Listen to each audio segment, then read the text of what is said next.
За гишүүдэд орой мэндийг хүргье. За Монгол Улсын ерөнхий сайдаар нэр дэвшигч учрал сайдтай бас баяр хүргье. Ажлын амжилт хүсье. За учрал сайд та бүхнийг бол чаднаа, хийж чадна. Гишүүд түрүүн бүгдийг хэллээ. Та туршлагатай бас ажлын их онцлог ажил хийх тийм онцлогтой. Гэхдээ маш хүнд нөхцөл та бол ажил авч байна. Энэ хоёр дорноттой холбоотой дизель түлшний үн 4-р сард 2 дахин нэмэгдсэн байна. Миний мэдээр сүүлийн 25 жилд ингэж 2 дахин үн нэмэгдсэн ийм нөхцөлийг би хараагүй л дээ. Тэгэхээр манай улсын төсвийг бүрдүүлдэг уул уурхайн компаниуд тэр чигтээ дизель түлшээр л амьдардаг, дизель түлшил хэрэглэдэг.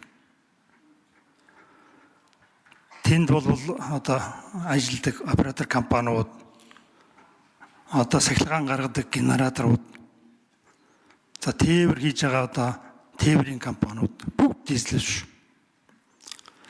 Тэгэхээр энэ уул уурхайн бүтээгдэхүүн дизель түлштэй хамааралтай болохоор яаж эдгээр энэ бүтээгдэхүүнийг гаргаж экспортлох юм бэ? Тэгэхээр энэ төсөв бүрдэх асуудал бол асар их хүндэрнэ.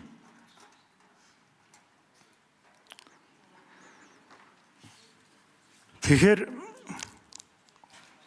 энэ асуудлыг бол яаж шийдэх юм бэ? Төсөв бүрдэх бол бүх юм асуудал ойлгомжтой. Тэгэхээр миний харж байгаагаар бол энд бол гарц байгаа. За урд өмнө бид бол Оросын холбооны улсаас 90% үлдсэний бүгд найрамд хятад улс бусад улсуудаас авдаг байсан. Одоогийн байдлаар бүгд найрамд хятад улс газрын тосны бүтээгдэхүүний экспортлохоо хоригдсан байна шүү дээ. Одоо бол бид 100% Оросын холбооны улсаас л авна. Тэгэхээр Оросын холбооны улсын ярьж байгаа энэ онгоцны түлшний гэрээг яаралдаа хийх хэрэгтэй. Нэгдүгürt. Хоёрдугаарт та ойрын хугацаанд Оросын холбооны улсад төрийн айчлал хийж энэ асуудлыг шийдэх тал дээр та бол эхний ээлжинд ажиллах хэрэгтэй болов уу гэж бодож байна. Тийм боломж болцоо байна уу? Ийм асуулт байна. Дизель түлшний үнийг тонн тутамд $1000 дотроо тохирох Оросын холбооны улстай тийм ажлыг яаралдаа хийх хэрэгтэй. Тийм боломж болцоо байна уу? Ийм асуулт байна. За учрал гишүүн. За сая бол их хурлын даргын хувьар бүгд найрамд хятад ард улсад болоод Оросын холбооны улсад айлчил хийсэн.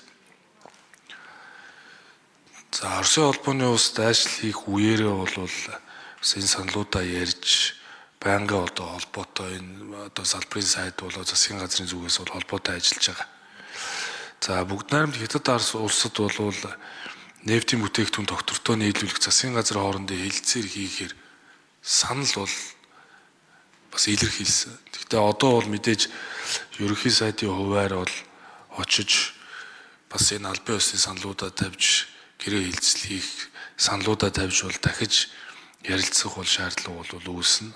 Онгоцны түлшний гэрээг бол засгийн газраар оруулж улсын хурлд танилцуулахаар бол